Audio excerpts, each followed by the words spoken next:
والكرم.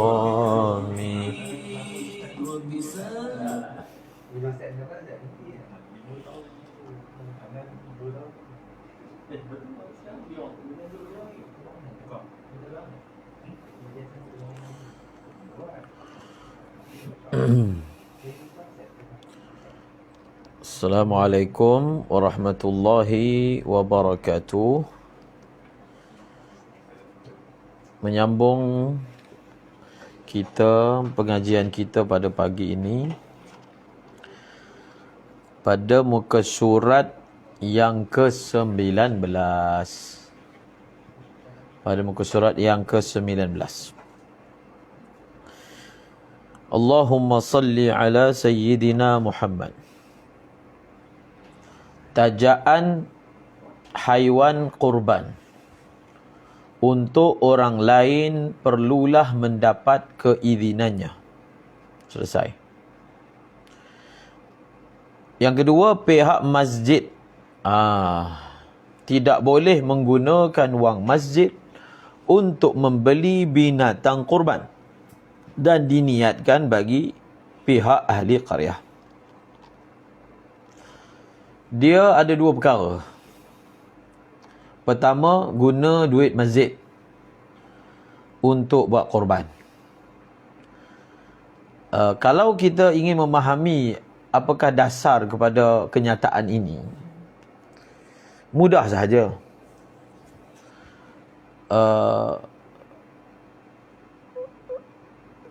Adakah boleh kita guna duit orang tanpa izin dia, lalu kita pergi sedekah kat orang lain?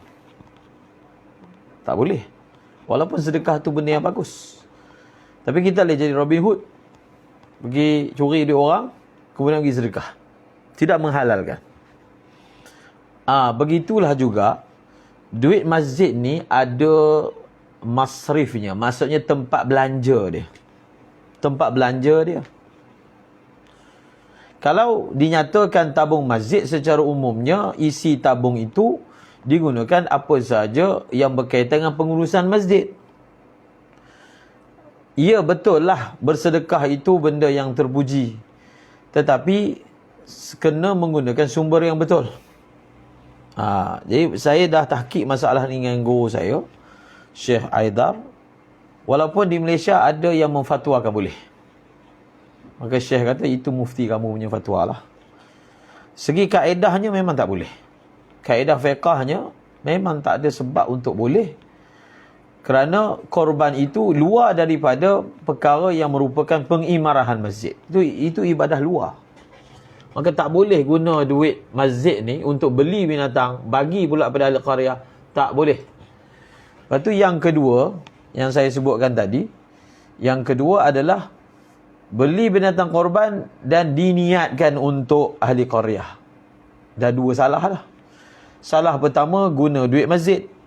Yang kedua, kita niatkan. Bagaimana kita boleh niatkan untuk orang lain pula? Sebab itu, kalau duit masjid ni nak diumumkan penggunaannya, bagusnya misalnya lah, kita buat dua tabung kat masjid. Satu tabung masjid.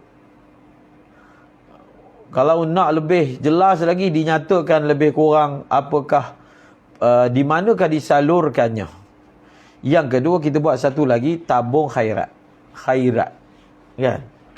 Tabung khairat, orang dia boleh pilih. Dia nak buh tabung masjid, tabung khairat. Tabung khairat ni adalah duit-duit yang akan digunakan untuk kebajikan setempat. Kita asingkan. Kita asingkan. Bila saya cakap masalah ni, ada yang bertanya soalan. Kalau akaun masjid ni, dia tak boleh nak buat asing. Satu akaun masjid, satu lagi akaun khairat ke, tak boleh. Tak ada masalah. Kita campurkan duit tu, cuma data dia. Data dia, kalau pengeluaran itu untuk tujuan masjid, maka dipotong daripada jumlah, kan kita dah tahu jumlah masjid tu berapa. Kena buat satu akaun yang membezakan. Jadi untuk tabung khairat ni boleh digunakan lebih umum lagi. Apa saja bentuk kebajikan boleh. Cuma orang masjid ni dia menguruskan duit tu. Bolehlah waktu COVID ni nak guna untuk pelbagai aktiviti acara. Kalau tidak, masarif ataupun tempat guna duit masjid dia ada dia punya tempat dia. Kita guna sebab jemaah surau nak pergi naik basikal beramai-ramai. Boleh ke?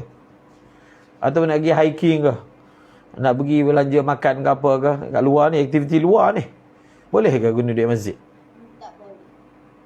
Tak boleh. Siapa jawab tu? Tak boleh. Tak boleh, tak dibenarkan. Jadi punya konsep fiqah ni jelas. Duit tu dia ada tempat salur dia. Kalau itu bukan tempat salurnya, walaupun kebaikan, tak boleh juga. Tak boleh. Dan ada cara untuk atasi masalah itu. Dengan cara yang saya sebutkan tadi. Jika korban dikeluarkan menggunakan wang syarikat, misalnya, syarikat taja lah, dan dilakukan atas nama syarikat, maka syarat sahnya ialah, kita katalah syarikat ni satu syarikat sendirian berhad. Duit syarikat tu sebenarnya duit dia lah. Cuma diasingkan daripada segi teknikal pengurusan. Tapi sebenarnya duit syarikat tu, modal tu dia punya, duit hasil modal tu dia punya jugalah. Cuma dalam bisnes diasingkan supaya tak kucar. Tidak maknanya daripada segi teknik berniaga. Tapi segi hakikatnya duit tu duit dia kalau sendirian berhad. Kalau syarikat itu maknanya modal itu berkongsi, maka duit itu duit berkongsi. Dan hasilnya berkongsi kan. Itu basic lah dalam syarikat. Sama ada sendiri, modal sendiri ataupun berkongsi. Yang contoh yang dibawa kat sini adalah yang jenis berkongsi. Kalau duit tu duit syarikat, sebenarnya setiap rakan kongsi ada bahagian pada duit tersebut. Jadi kalau nak gunakan, pertama, mendapat keizinan dari pemilik wang seperti rakan kongsi. Kalau nak guna duit syarikat, semua setuju. Jika sebahagian rakan kongsi tidak mengizinkan, maka korban itu sah bagi pihak yang mahu terlibat dan bahagiannya sahaja yang akan ditolak. Ini sebenarnya masalah muamalah lah. Kalau tak setuju, dia ambil bahagian dia sajalah daripada duit syarikat tu, bahagian dia. Dan gunakan bahagian dia, beli binatang korban, dan korban tu atas nama dia secara individu. Yang kedua, Islamnya orang terlibat. Jadi kalau rakan kongsi tu ada yang tak Islam, dan binatang korban tu memang atas nama syarikat, bukan taja ni, memang syarikat, maka tidak sah lah pada bahagian yang bukan Islam tadi. Kalau contohnya lah rakan kongsi 2 orang je, kita keluarkan duit syarikat 1,400, maknanya mewakili 2 orang punya bahagian, maka beli binatang korban, maknanya beli bahagian. Yang bahagian yang kafir itu dia bagi juga atas nama dia lah. Contoh, dia tak jadi korban, dia jadi daging biasa. Tu je lah. Daging biasa, hukum daging biasa. Boleh tak nanti kita akan bincangkan, ada orang kafir, dia waktu korban ni dia bagi 700. Dia kata saya nak bersama. Dia sebab nak kongsi beli, nanti daging nak makan sendiri. Bukan korban ni. Daripada 7 tu ada satu individu yang dia ambil bahagian tu atas nama sendiri. Boleh tak? Boleh. Sebagai laham je. Boleh. Ada pula sebahagian lagi daripada 7 tu akikah. Boleh. Nazar. Boleh. Buat kenduri. Boleh. Nak meniaga. Boleh. Dia boleh kongsi. Cuma adakah masjid bersetuju untuk terima perkongsian jenis tu? Itu sebablah dia kata kami tak nak uruskan lah kalau nak makan je. Kami tak nak buat. Kami tak nak uruskan lah kalau nak buat meniaga. Kami nak uruskan yang nak buat korban je. Meniaga tu pergi buat lain. Itu masjid tak uruskan. Itu buat lain kan. Pihak pengurusan tak nak buat. Tapi kalaulah nak buat, segi hukum fiqahnya boleh. Berkongsi-kongsi, bercampur-campur. Hatta kalau ada orang kafir di dalam daripada 7 itu pun boleh. Cuma dia punya bahagian tu bukan atas nama korban. Nombor 3, wang tersebut mencukupi harga satu bahagian mengikut bilangan pihak terbabit. Mengikut bilangan pihak terbabit dan mengikut nisbah dia punya semua harta dia. Okey. Namun itu masalah nama dia tu syarikat. Tapi kalau nak taja, cerita lain. Kan? Nak taja cerita lain.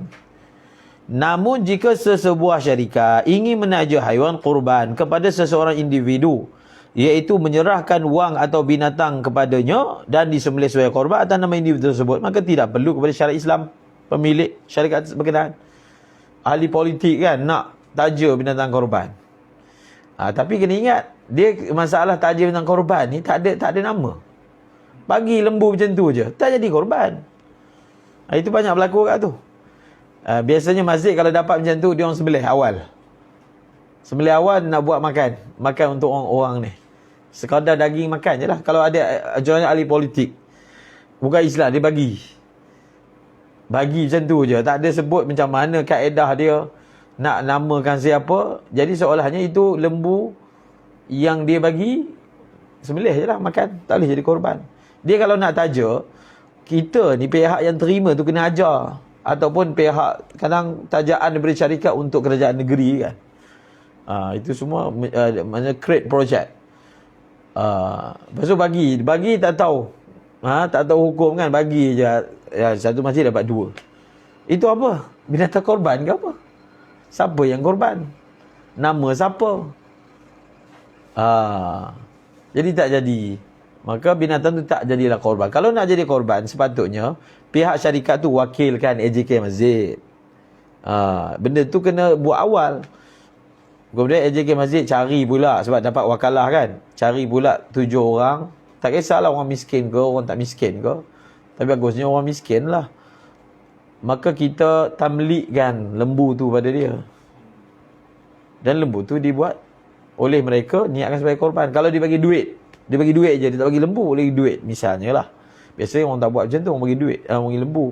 Contohlah bagi duit dan dia wakilkan pihak pengurusan masjid untuk cari penama. Mungkin ada kriteria yang ditetapkan, ikutlah kriteria. Kalau tak, budi bicara, tengok apa yang jadi pengurusan masjid dia cari kroni dia lah. Kita tamlikkan duit tu dan mereka berurusan sebagai korban. Tapi kalau bagi je binatang korban, boleh bagi pula orang muka Islam yang bagi. Lepas tu tak tahu nak buat apa dengan lembu ni. Dia tak ada bagi arahan wakalah ke. Kita nak cari siapa yang atas ni pun dah tak boleh nak jumpa. Kita sembelih je lah, buat makan je. Kan? Sembelih boleh sembelih sebab memang dah diberi oleh Tuhan dia. Cuma tak jadi korban, tu je lah. Tak jadi korban. Okey? Satu lagi masalah. Apabila seseorang mewakafkan hartanya. Dia contohnya dia wakaf tanah. Dia wakaf dia punya kedai dia. Dia ada rumah sewa misalnya. Dan mensyaratkan sebahagian hasil wakafnya digunakan untuk korban. Dia letak syarat, okey, sebahagian hasil wakaf ni saya nak digunakan untuk korban setiap tahun. Contoh. Boleh tak dia buat macam tu, wakaf jenis macam tu? Boleh? Sebab dia panggil syaratul waqif kanassi syari', kan kaedah. Syarat wakif ni dia macam nas syarak. Walaupun yang letak syarat tu dia, tapi seolahnya memang daripada Quran. Kena nak bagi tahunya kanassi syari' ni min haisu wujubil ittiba'. Daripada segi kita kena ikut macam dia cakap. Dia kata hasil tu sebahagiannya untuk seekor lembu misalnya. Seekor lembu lah. Baki tu baru guna untuk mauquf alaih. Sah wakafnya dan wajib pelaksanaan korban dari hasil wakaf tadi. Kaedah ini sah berlaku walaupun setelah kematian. Dia dah mati, tapi oleh kerana harta wakaf itu memang macam itulah konsep dia, maka kita akan korbankan untuk dia lah, tu atas nama dia. Walaupun dia dah mati, sebab apa yang disebut tu dikira sebagai wasiat yang terus dijalankan. Okey, faham kan? Pertembungan antara korban dan akikah. Pertembungan. Jika berlaku pertembungan antara mendahulukan korban untuk sendiri atau akikah, maka mendahulukan korban lebih afdal. Dia ada 2 masalah. Sekarang ni, okey. Dia nak buat akikah untuk anak dia ke? Ataupun dia nak buat korban? Duit cukup salah satu.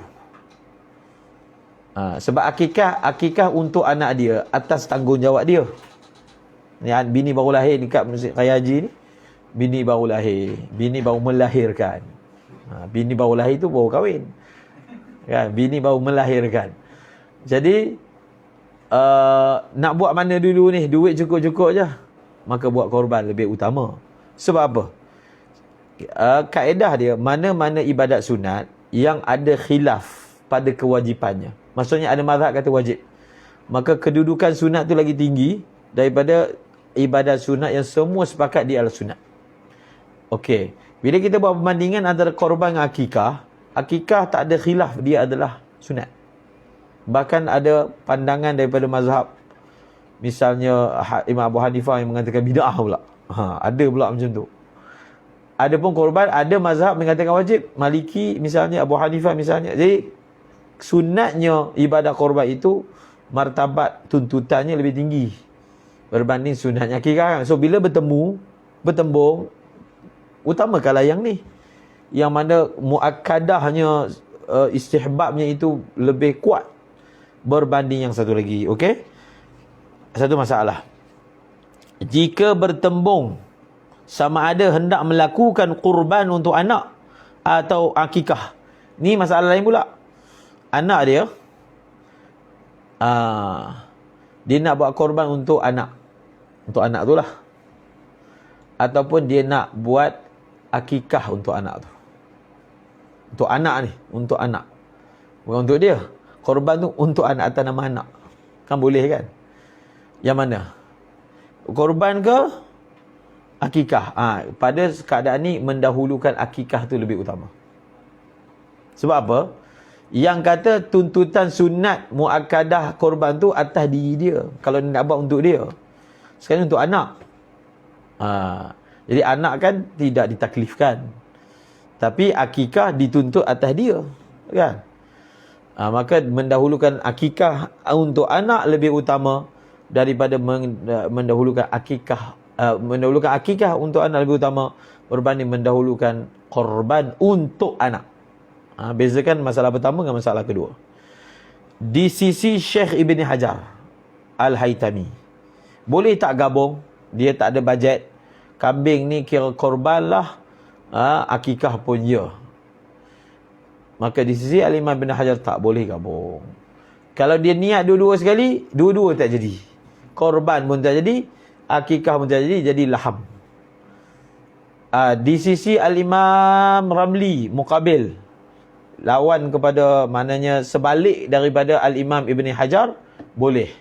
Jadi kalau satu orang tu memang dia tak mampu, dia boleh mengamalkan pandangan Al-Imam Ramli yang mengatakan boleh melaksanakan atau menjadikan 2-in-1 pada ibadah korban dan juga akikah. InsyaAllah boleh diamalkan. Jelas kan? Perkara sunat bagi orang yang berkorban. Perkara sunat. Kata pengarang rahimahullahu ta'ala, yundabu liman aradaha alla yahliqa sya'rahu wa la yuqallima dhufrahu fi 'ashri dhil hijjati hatta yudhhiya. Disunatkan bagi sesiapa yang ingin berkorban supaya tidak mencukur bulu dan tidak memotong kuku pada 10 yang awal dari bulan Zulhijjah sehinggalah dia berkorban, haiwan korbannya disembelih. Ini hari inilah hari pertama dia, berdasarkan satu cerapan. Kalau cerapan tempat lain, esok baru mula 1 Zulhijjah. Disunatkan kepada mereka yang ingin melakukan ibadah korban supaya tidak menggunting atau mencukur rambut dan memotong kuku apabila masuknya 1 Zulhijjah, dan berkekalanlah maknanya hukum ini sehinggalah dia menyempurnakan penyembelihan korban sekalipun pada hari terakhir 13 Zulhijjah. Tegahan ini juga termasuk memotong kuku pada hari Jumaat, kerana tegahan tersebut dari nas yang jelas. Rasulullah sallallahu alaihi wasallam bersabda, "Idza ra'aitum hilal Dzulhijjah wa arada ahadukum an yudhhiya falyumsik an sya'ri aw asfari." Apabila kamu melihat hilal Dzulhijjah dan salah seorang dari kamu bermaksud akan melakukan korban, hendaklah ia menahan diri tidak memotong rambut dan kukunya, sekiranya seorang itu mempunyai dari seekor. Dia korban 5 ekor. Bila tu habis larangan tu? Kena habis 5 ekor sembelih dulu baru larangan tamat? Ataupun memadai dengan sembelihan pertama? maka dari seekor untuk korban kemakruhan memotong kuku dan bulu terangkat dengan sembelih salah satunya. First sembelih khalas. Kalau pakai satu lagi pandangan 5 ekor kan. Contohnya sekarang ni COVID tak boleh sembelih banyak-banyak. Satu hari dua, dia kena tunggu 5 ekor habis barulah larangan itu terangkat. Itu dhaif. Muktamad dia seperti yang disebutkan di sini. Sembelih tu bukan habis lapah bahagi tak. Sembelih je dah habis. Kan maksud dia punya hikmah dia apa? Syumulul maghfirah. Bila sembelih itu diniatkan sebagai sembelihan korban, maka maghfirah itu menggenangi ataupun menyelubungi dirinya. Makin banyak bulu tu makin banyaklah apa ni yang dia dapat tu. Betul tak? Kurang bulu, kuranglah maghfirah dia. Begitu dia punya falsafah dia. Perhatian. Larangan menggunting rambut dan memotong kuku dalam hadis tersebut bukanlah larangan haram. Dia mazhab Hambali yang haram. Sebab tu poster yang diedarkan, ada yang maknanya poster itu mengatakan haram. Bahasa Melayu, bahasa Indonesia. Ada biasa bila ni orang akan viralkan poster tu. Mereka yang buat poster tu, mereka ni bermazhab Saudi. Hambali lah sebenarnya. Mazhab Hambali mengatakan haram. Mereka punya ilat apa? Mazhab Hambali. Dia kata apa ilat berbuat demikian? Tashabbuhan bil muhrimin. Nak tashabbuh dengan orang yang berada dalam ihram. Orang ihram haram tak? Haram kan? Pun haram. Kita kata bukan tashabbuhan bil muhrimin. Kalau tashabbuhan bil muhrimin pakai minyak wangi tak boleh. Mana ada? Ada tak boleh pakai minyak wangi daripada 1 Zulhijjah? Tak ada kan? Pakai baju boleh.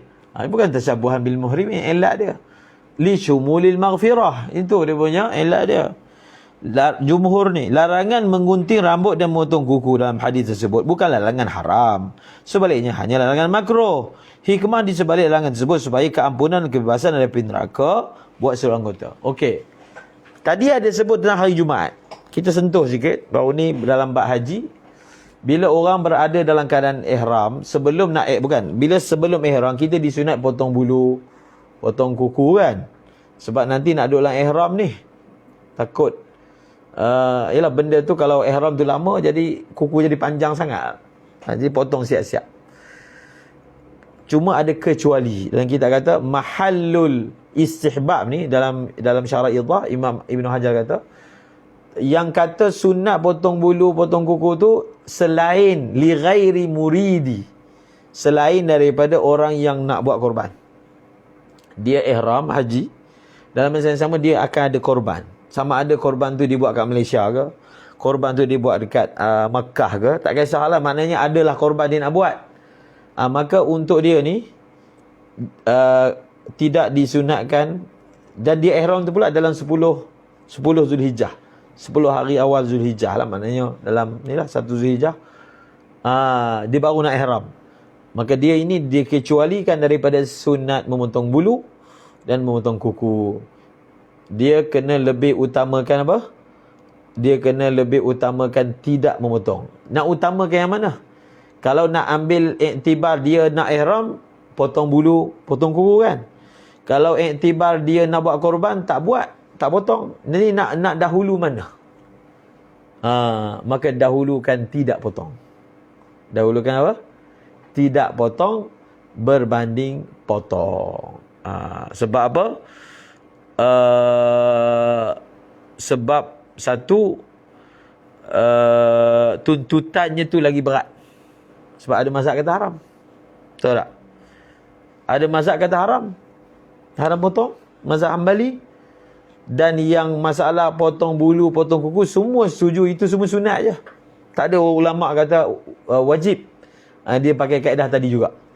Iaitu bila bertembung antara benda tuntutan yang ada khilaf pada wajibnya ataupun haramnya, berbanding yang semua ittifaq dia adalah sunat semata-mata, maka kita utamakan yang ini terlebih dahulu. Dan maslahat tak potong tu lagi besar, iaitu syumulul maghfirah. Maslahat suruh potong ni hanya supaya apa? Supaya dia jadi tak payah sangat lah, panjang sangat. Jadi kalau dia buat umrah sehari je, tak sampai sehari, jadi tak adalah timbul sangat masalah kuku tu jadi jadi panjang dan kemungkinan melakukan larangan-larangan ihram. Dia sama juga bila bertembung masalah pakai minyak wangi. Pakai minyak wangi bulan puasa. Bila orang tu sedang puasa, dia maknanya makruh lah untuk pakai minyak wangi. Tapi kita masuk hari Jumaat bulan puasa, ada 4 Jumaat misalnya. Hari Jumaat pula dituntut ataupun disunatkan untuk pakai minyak wangi. Jadi nak dahulukan mana? Pakai minyak wangi kerana hari itu hari Jumaat, ataupun tidak pakai minyak wangi kerana sedang puasa. Nak dahulukan pakai ke nak dahulukan tak pakai? Berlaku khilaf di kalangan ulama Syafi'i. Masing-masing dia dalam pertimbangan nak takdimkan yang mana. Nak takdimkan tahqiqul maslahah ke ataupun menolak mafsadah. Maka diutamakan tidak pakai minyak wangi. Walaupun hari itu hari Jumaat. Okey?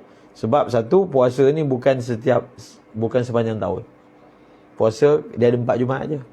So dia boleh amalkan pakai minyak wangi tu luar daripada Ramadan, kan? Ramadan ni ini je. Ini saja. Sama juga dalam masalah tadi tu. Hari Jumaat potong kuku. Tapi kebetulan dia ni nak buat korban. Jadi hari Jumaat tu nanti potong kuku ke tak? Tidak potong kuku. Utamakan tidak memotong kuku kerana akan buat korban. Sebab benda tu tak berulang banyak kali berbanding potong kuku kerana hari Jumaat. Kerana hari Jumaat akan datang lagi luar daripada bulan ataupun 10 Zulhijjah. Itu yang ditarjihkan. Memang ada ulama yang berpandangan sebaliknya, tapi kita menyebut yang ditarjihkan misalnya oleh Al-Imam bin Hajar Al-Haytami dalam masalah-masalah yang saya sebutkan tadi. Okey? Walhasilnya Allahumma salli ala Sayyidina Muhammad. Kita ambil satu lagi masalah. Tapi masalah ni bukan korban lah. Masalah pakai minyak wangi kan. Dia ihram. Sebelum ihram ni disunatkan pakai minyak wangi. Dekat badan. Dekat baju makruh di sisi Ibn Hajar Haytami. Baju. Dan di sisi Imam Ramli mubah je. Tapi sunat betul badan je, bukan baju. Tapi kebetulan bulan puasa. Bukan bulan puasa, sedang puasa. Dia tak adalah bulan puasa. Mungkin bulan puasa. Dia ihram dia buat ni umrah Ramadan bulan puasa, sedang puasa. Sebab puasa ni bukan khusus bulan puasa je. Puasa lain pun sama je. Pakai masalah pakai minyak wangi tu. Jadi macam mana? Nak utamakan berwangi-wangi sebelum ihram ataupun tidak berwangi kerana puasa? Maka sama. Iaitu mengutamakan tidak berwangi-wangi kerana puasa. Cuma ulama kata hukum itu dijaga selagi mana pada badan dia ada bau yang kuat, yang mana bau tu hanya akan hilang dengan pakai minyak wangi. Kalau bau dia kuat sangat sampai yu'zin nas, maka lebih utama pakai minyak wangi sebab menyakiti orang tu lagi berat. Itu dia ada klausa tambahan tu. Menyakiti orang dengan bau tu lagi berat daripada nak jaga sebab sedang puasa ni. Dia lantaklah bau buat aku puasa ni. Tak. Menjaga diri daripada menyakiti orang lebih utama daripada tidak pakai minyak wangi kerana jaga sedang puasa. Sebab yang ni lagi besar masalah dia. Kan? Lagi besar masalah dia, iaitu dalam situasi yang mana bau tu takkan hilang dengan buah air je, tak hilang. Dia memang kena ghalibkan dia. Tutup dengan dia dengan wangi, bau hilang contoh. Maka untuk itu kita utama. Dan kaedah ni juga terpakai dalam kes bulan Ramadan sama. Pakai minyak wangi makruh. Tapi kalau bau dia masya-Allah dia akan duduk dengan orang ramai kan, maka dia pakailah dengan niat semata-mata nak tutup bau tersebut. Hukum sabun wangi dengan minyak wangi. Kalau kita ambil ihram lah. Kita ambil ihram. Kalau tanya Syekh Haidar lah. Tapi kalau tabung haji sebab apa? Larangan ihram. Tapi kalau saya tanya Syekh Haidar, beliau kata oleh kerana sabun ni dia kain kaedah minyak wangi yang tak dipakai tu adalah benda yang memang maqusida litatayyub kan. Benda tu memang jenis dia tu orang guna untuk bagi wangi. Kalau benda tu makanan je, bukan makanan tapi kebetulan makanan tu bau dia wangi, pudina ke apa ke, kita makan mulut jadi wangi. So tak edih sebab benda tu bukan ma yuqsadu litatayyub. So saya tanya Syekh Haidar banyak kali lah sebenarnya dan dia jawab jawapan yang sama. Bagi dia kalau sabun bukanlah ma yuqsadu litatayyub. Ma yuqsadu litatayyub, maka orang yang ihram pun boleh menggunakannya. Tapi saya nampak yang lain kan. Sebab okey, orang pergi beli sabun kan. Orang pakai sabun untuk apa? Wangi. Bukan hilang daki je. Orang kata maksud yang orang kata dia bukan diqasarkan untuk tatayyub, bagi hilang daki. Memang asal sabun yang tu. Kalau sabun dulu mana ada wangi? Sabun cat kapak. Sabun kapak tu yang hijau tu. Tapi sabun sekarang memang pilihan ni Palmolive tak wangi sangat. Bukan dia kata tak hilang daki sangat. Ini kurang hilang daki, ini hilang okey. Dia memang nak bau tu. Palmolive.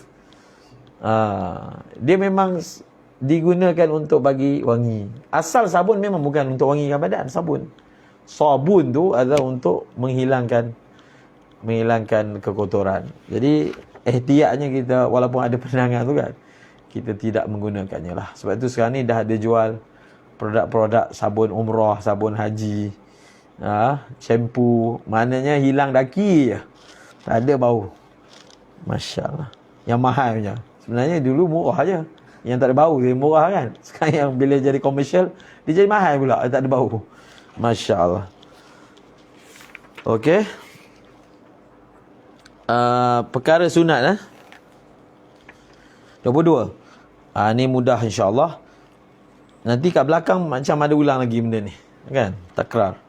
Perkara-perkara sunat dalam ibadah korban tidak menjejaskan pahala korban jika ditinggalkan. Namun begitu jika dilakukan akan menambahkan pahala ibadah korban. Selain dari tidak menggunting rambut dan memotong kuku, terdapat beberapa perkara sunat yang berkait dengan ibadah korban seberikut. Ada orang tanya di IKIM lah baru ni. Dia nak buat korban untuk keluarga lah, tapi dia yang buat. Adakah dalam masa yang sama keluarga itu juga tidak disunatkan potong bulu? Atau dia saja? Dia saja. Maka saya jawab berdasarkan hadis itu, liman aradah. Aradaha, orang yang nak buat. Maksudnya penama itulah yang dituntut untuk tidak memotong bulu, potong kuku. Adapun keluarga satu rumah yang gugurlah tuntutan sunat muakkad itu tidak termasuk dalam apa? Dalam tuntutan ini. Dia hanya untuk limuridiha sahaja. Itu kalau berdasarkan teks ibarat kita pun yusannu limuridiha. Yusannu alla yahliqa sya'rahu wa zufra limuridiha. Muridiha kalau berdasarkan zahir ibarat tu orang yang mahu melaksanakannya, bukan segala orang yang berkait dari segi isi rumah yang tergugur tuntutan atas mereka dengan sebab pelaku ini. 1. Disunatkan memberi makan haiwan kurban sehingga gemuk. Okey, jelas. Istisman.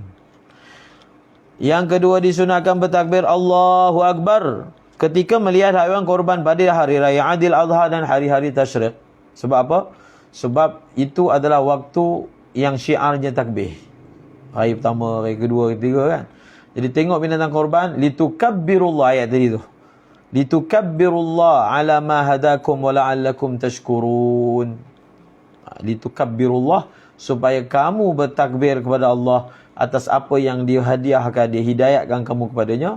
Antaranya menyembelih binatang korban. Jadi so kita tengok binatang tu, sebab binatang korban dia adalah syiar waktu tu. Jadi kita tengok benda yang jadi syiar agama, takbir memuji Allah Subhanahu wa taala. 3, disunatkan menjadikan daging korban makanan pertama yang masuk di dalam perut pada hari pertama korban. Yang keempat, menyembelih sendiri binatang korban jika tidak mampu harus diwakilkan kepada orang lain untuk menyembelihnya. Adalah sunat diwakilkan untuk menyembelih binatang korban kepada orang yang alim mengenai hukum hakam. Ialah kalau dia tak alim tu, maka kita utamakan maslahat jaga hukum. Memanglah ada maslahat untuk dia dapat fadilat tu. Tapi kalau dia tak reti kan jadi terbabas ke, jadi benda tu sembelih tak jadi, lebih baik dia raih maslahat menjaga hukum hakam itu lebih utama berbanding menjaga dari sudut dia nak buat sendiri. Dia bertembung dua tuntutan. Jaga korban itu, sembelihan itu dibuat ikut hukum hakam, dengan korban itu dibuat sendiri. Dia tak reti sangat hukum hakam. Tapi kalau dia buat, dia dapatlah fadilat sembelih sendiri. Satu lagi, bagi kat orang yang reti, yang mungkin dapat handle masalah kalau ada kaitan hukum hakam ketika proses sembelihan berlaku, maka utamakan orang tu berbanding dia buat sendiri. Yang kelima, hadir menyaksikan sembelihan korban bagi mereka yang tidak mampu menyembelih. Bila berlaku macam ni, ditanya soalan, boleh ganti ke video? Tengok video live. Ganti secara total tak dapat. Sebab dia dalam hadis itu, dalam hadis tu falyashhadha. Syahidah ni bukan makna tengok sahaja, hadir bersama. Kalau tengok video je memang tak hadir lah. Kita tak hadir lah, kita di tempat lain. Boleh lah insya-Allah dapat sikit-sikit, tapi sempurna tak. Sebab hadis itu hadir menyaksikan. Hadir dalam majlis tu. Majlis korban tu kita ada. Kalau buat di luar tak dapat lah. Dan ini poin ni kita jadikan muqaranah antara apa beza kalau buat luar negara dengan buat dalam. Antaranya ni lah poin ni. Nombor 6, menjaga adab-adab dalam penyembelihan seperti menghadap kiblat. Menghadap kiblat orang yang korban, satu, menghadapkan mazbah. Ni, tengkok, bukan kepala binatang tu kita hadapkan ke arah kiblat. Dia punya tu, tempat nak potong tu. Mazbah, tengkok yang kita akan potong, itu yang dihadapkan ke arah kiblat. Berlaku ihsan berdasarkan hadis, idza qaltatum fa ahsinul qitra wa idza dhabhtum fa ahsinu dhibhata wal yuhidda ahadukum, Nabi kata, syafratahu wal yurih zabihatahu, bagi tajam pisau dan rehatkan binatang kurban. Membaca basmalah. Okey, jelas? Selawat dan takbir ini akan diulang balik dengan lebih sempurna kelak. Serta memotong 2 urat darah binatang yang disembelih selain dari halqum dan mari. Dia ada berapa? 1 halqum, 1 urat mareh, iaitu saluran makanan, dan 2 ni. Ini yang dimaksudkan urat darah ni. Wadajain. Bahasa Arab panggil apa? Wadajain kan? Wadaj. Urat yang ada di kiri dan kanan tengkok. Mazhab Syafi'i, 2 urat ni tak wajib. Tak wajib. Sebab tu dia kata sunat memotong 2 urat darah ini. Ada mazhab wajib salah satu kan. Mazhab kita 2 je. Iaitu memotong halqum dan juga apa? Dan juga urat mareh, tembolok makanan. Yang ke-7, berdoa sebelum menyembelih. Apa doa dia? Ya Allah, binatang korban ini adalah anugerahmu dan dipersembahkan kepadamu, maka terimalah ibadah korbanku. Sekiranya binatang korban tidak disembelih sendiri oleh individu yang berkorban, maka wakil menyembelihnya hendaklah membaca doa berikut. Ya Allah, binatang korban ini adalah anugerahmu dan dipersembahkan kepadamu, maka terimalah korban si fulan. Dalam bahasa Arabnya, Allahumma inna hadha atau inna hadhihi minka wa ilaika fataqabbal minni. Allahumma inna hadhihi minka wa ilaika fataqabbal minni. Itu terjemahan daripada perkataan tadi lah. Habis. Muka surat 24. Jadi muka surat 24 ni adalah berkaitan dengan, muka surat 24 ni berkaitan dengan waktu. Dia korban kalau kita buat Belum masuk waktu tak jadi korban. Dah habis waktu pun tak jadi korban. Ibadah korban ni dia tak ada qada. Kecuali kalau korban tu nazar. Kita terlepas. Tak sempatlah buat dalam tempoh waktu berapa hari tu. Dia nak buat lepas tu lah qada, tak ada. Bas. Yang sunat lah. Yang nazar, yang ditetapkan waktunya, yang tu dia kena qada. Akan ada kat depan. Okey, sekarang ni kita tengok waktu. 24. Allahumma salli ala Sayyidina Muhammad wa yadkhulu waqtuha idza tala'ati syamsu wa madha qadru salatil 'id wal khutbataini wa yakhruju bi khuruji ayyamit tashriqi wa hiya thalathatun ba'da al-'id. Masuk waktunya, waktu sah menyembelih haiwan korban apabila terbit matahari. Dan berlalu sekadar masa yang cukup untuk solat hari raya dan kedua-dua khutbahnya. Dan keluar waktu, iaitu tamat waktu menyembelih korban dengan keluarnya berakhirnya hari tasyrik, iaitu 3 hari selepas hari raya. Apa maksud ibarat kitab ni? Tengok syarahannya. Waktu sah melakukan ibadah korban bermula selepas terbit matahari dan berlalu masa yang mencukupi untuk solat 2 rakaat yang ringkas dan 2 khutbah yang ringkas. Sekiranya haiwan disembelih sebelum waktu ini, maka ia tidak dianggap haiwan korban, tetapi sebagai sedekah semata-mata. Waktu korban berakhir dengan tenggelam matahari hari tasyrik dari hari-hari tasyrik, iaitu 13 Zulhijjah. Bahkan lebih afdal tidak menyembelih melainkan setelah selesai solat. Maksudnya apa? Nanti kita akan baca yang warna oranye tu, pandangan Imam Auza'i. Waktu sah sembelih korban ni ialah syuruk kan? Syuruk, tengok syuruk pukul apa? Ini bukan syuruk ni. Ni apa ni? Bermula daripada terbit matahari. Syuruk lah. Okey, syuruk pukul 7.10 contohlah. 7.10. Okey, berapa minit yang diperlukan untuk sembahyang 2 rakaat? Sembahyang raya. Berapa minit diperlukan untuk khutbah secara ringkas? Kita ambil lah semua sekali 15 minit. Syuruk pukul 7.10, tambah lagi 15 minit 7.25. Lepas itu kalau ada orang buat korban, sah. Dia bukan sembahyang telah berlaku, bukan. Dia iktibar waktu je. Waktu yang cukup untuk sembahyang dan khutbah telah berlalu selepas syuruk. Maka kalau ada orang korban selepas itu, walaupun kat masjid belum sembahyang, masjid sembahyang pukul 8.30, maka dah boleh dah.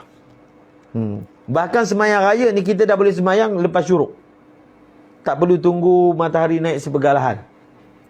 Boleh dah sembahyang. Kita boleh gunakan hukum ni untuk contoh korban banyak, kan? So kita lepaskan satu kumpulan, dia orang sembahyang raya awal. Satu orang buat khutbah ringkas, kemudian mereka settlekan korban. Misalnya kan, boleh korban banyak. Ada yang satu jemaah ni kira awal dulu tak tunggu orang ramai, 8.30 baru nak sembahyang kan. Sepatutnya kalau segi pengurusan yang bagus, kita buat sembahyang raya haji ni cepat, kan? Sembahyang raya haji cepat banding sembahyang hari raya puasa. Kalau disamakan, dia tak praktikal dari segi kalau banyak binatang kan. Jadi antara cara dia buat macam tadi, satu kumpulan ni sembahyang awal. Dia boleh sembelih awal, dan nanti orang yang datang tu boleh dah makan sikit, dapat amalkan makan binatang yang pertama. Makanan yang pertama adalah yang korban. Kalau nak tunggu yang sembelih ni, perut semua dah keroncong. Dia tak boleh buat kerja pula kalau tak makan kan. Dia tak dapatlah nak amalkan makan benda yang pertama masuk. Jadi ada tempat yang buat supaya dapat amalkan makanan pertama yang masuk tu. Contohnya kita dapat seekor daging, seekor lembu. Daging tu kita ambil sikit, potong, goreng bagi makan sikit kat jemaah. Cepat sikit lah, cepat sikit dapat. Kalau tunggu masa sup lama lah. Jadi kita potong, dapat makan sikit sekadar nak amalkan sunnah. Itulah makanan pertama masuk kan. Itu antara praktikal yang mungkin boleh dilaksanakan. Okey. Imam Auza'i kata apa? Kiraan waktu mula ialah selepas matahari naik sepergalahan dan berlalu masa yang mencukupi untuk 2 rakaat salat dan 2 khutbah yang ringkas. Oleh kerana itu hukumnya afdal melewatkan sembelihan segala melepasi waktu ini. Khurujan minal khilaf. Nak keluar daripada khilaf Imam Auza'i. Imam Azra'i lah, mazhab Syafi'i. Imam Auza'i itu mujtahid, Azra'i. Okey. Dia ada khilaf bilakah masuk waktu boleh dah sembahyang raya. 2 pendapat. Sama macam khilaf waktu sembahyang duha. Jadi pendapat pertama yang muktamad ni yang tadilah. Imam Azra'i dia kira masuknya waktu boleh sembahyang raya ni syuruk kena tunggu dulu matahari naik seperlahan. Habisnya waktu haram baru kita kira waktu yang meluasi 2 rakaat solat dan juga khutbah. Contohnya lah 7.10 syuruk tambah lagi 20 minit baru naik seperlahan.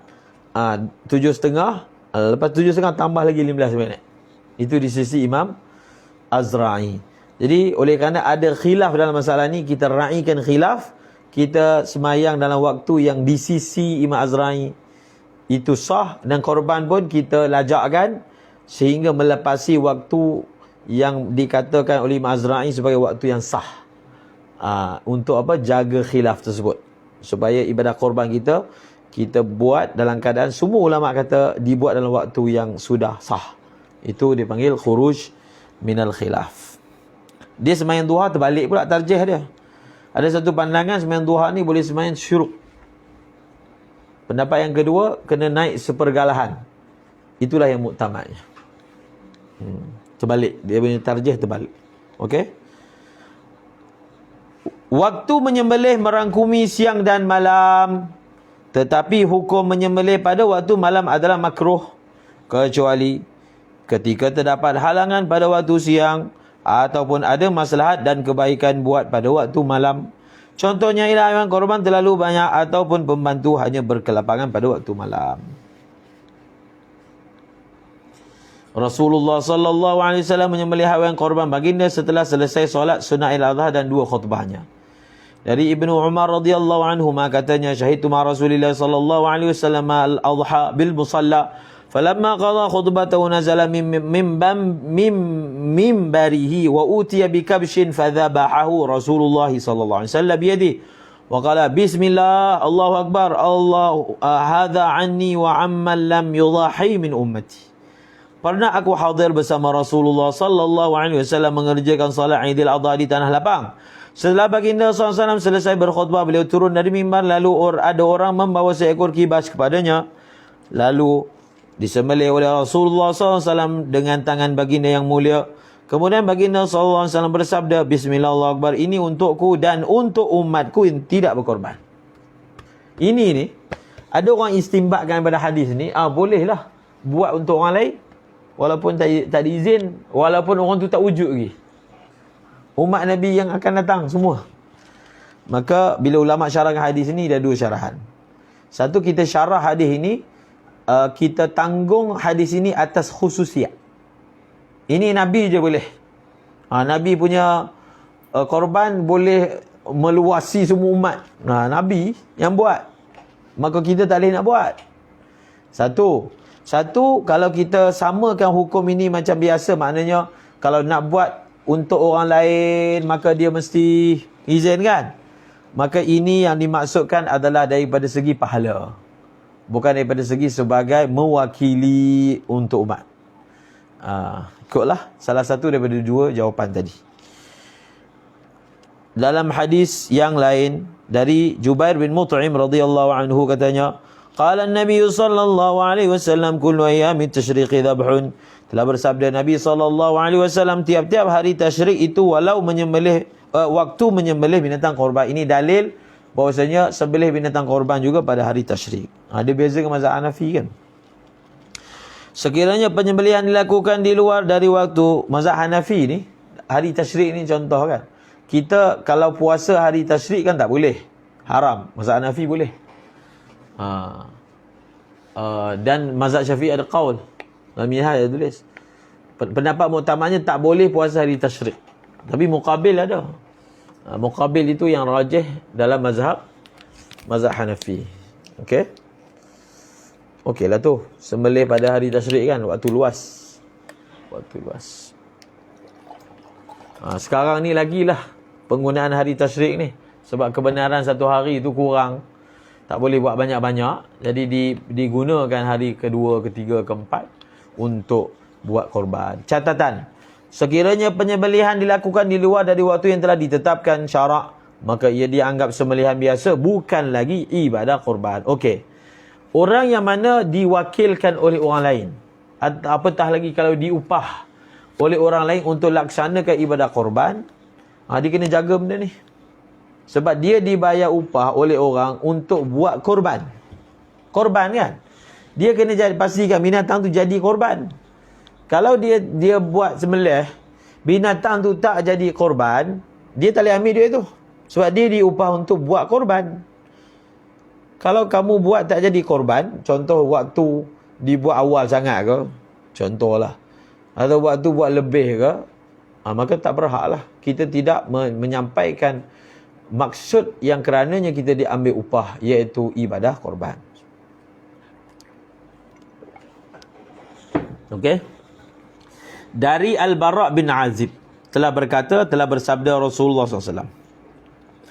Qala Rasulullah sallallahu alaihi wasallam, man dhabaha qabla as-salati fa innama dhabaha li nafsihi wa man dhabaha ba'da as-salati faqad tamma nusukuhu wa asaba sunnatan. Tanwin. Wa asaba sunnatan.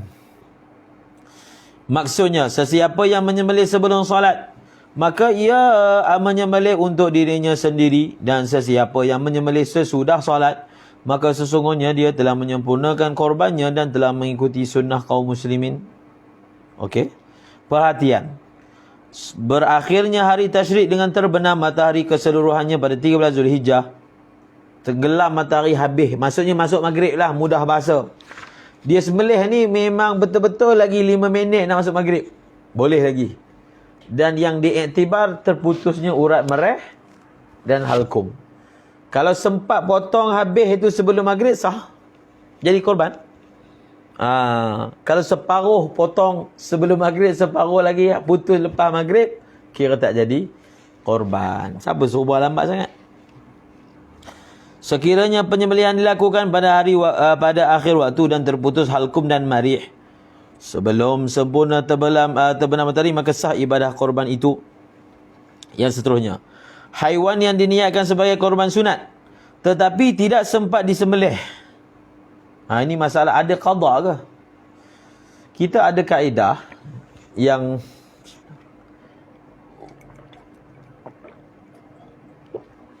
dalam masalah sembahyang benda sunat ni, adakah disunatkan qada?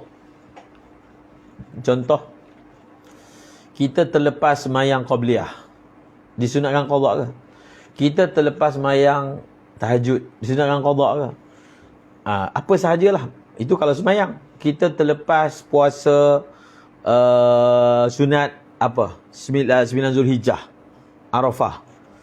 Terlepas, tak dapat buat. Perempuan tu haid contoh. Disunatkan qada ke? Puasa 6 tak dapat, disunatkan qada ke? Itu semua. Kalau solat lah, solat dia punya kaedah dia yusannu qada'u naflin muaqqat.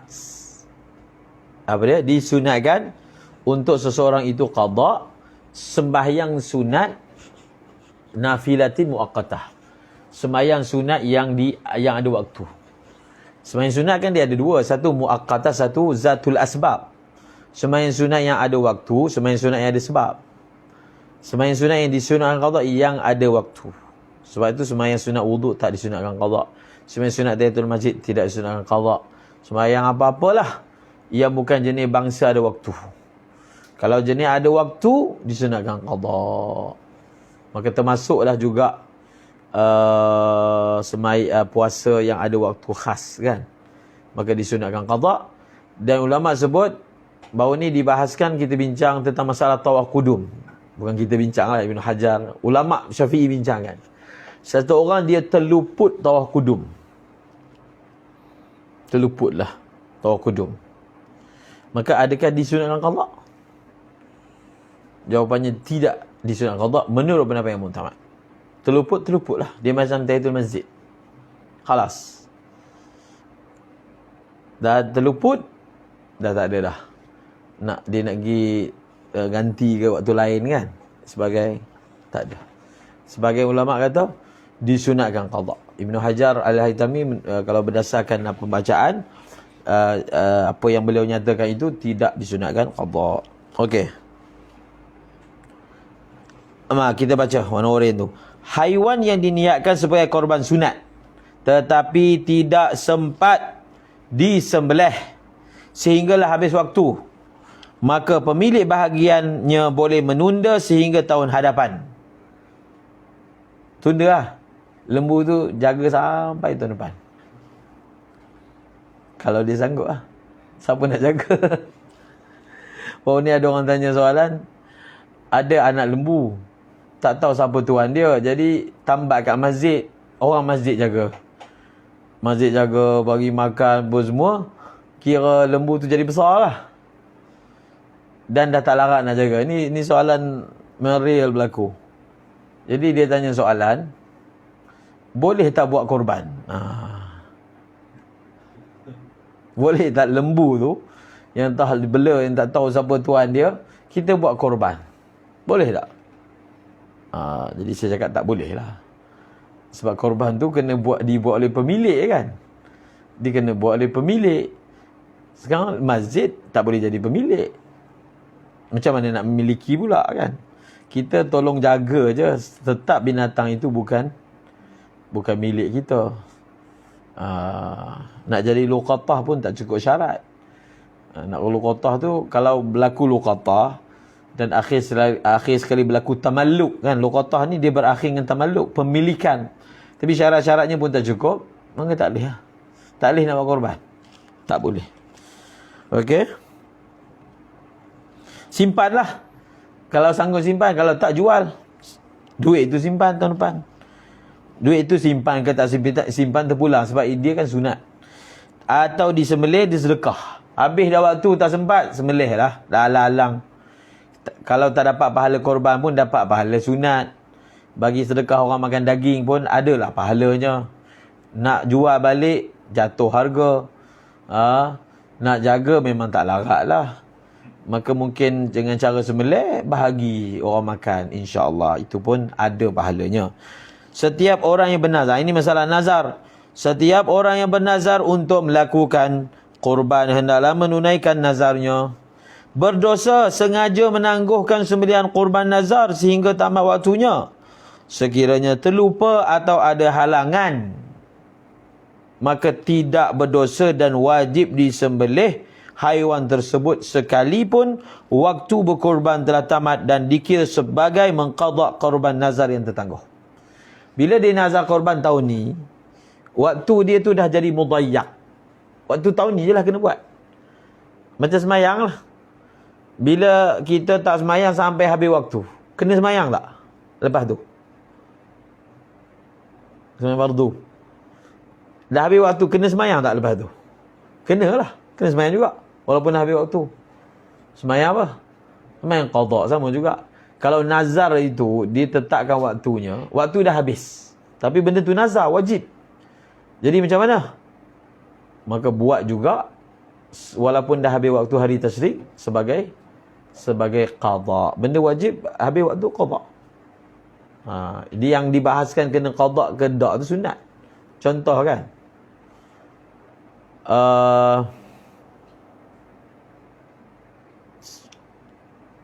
Apa benda nak cakap? Zakat fitrah. Zakat fitrah. Orang ni pun ada satu isu kan. Satu orang ustaz tu kata, siapa yang tak mampu bayar zakat fitrah, dia kena qada. Dia tak tepat lah. Bila satu orang tu dia tak mampu bayar zakat fitrah sebab faktor kewangan, dia hanya mampu selepas habis waktu. Mana tenggelam matahari raya pertama. Dia sebenarnya, dia tu sendiri tak wajib zakat fitrah. Bila tak wajib, tak adalah istilah qada. Qada ni benda tu wajib dulu. Wajib itu hanya bila mampu. Dia tak mampu, tak wajib. Mudah je kiraan fiqh dia. Tak ada qada. Tak ada, memang tahun tu dia tak wajib. Macam mana benda tak wajib kita kata kena qada pula? Jadi dia bertentangan dengan konsep kan. Ada satu perbahasan baru ni kita baca dalam bab haji. Allah, semoga dapat pergi haji. Idah manasik kan, minhaj lah kita baca. Berkaitan dengan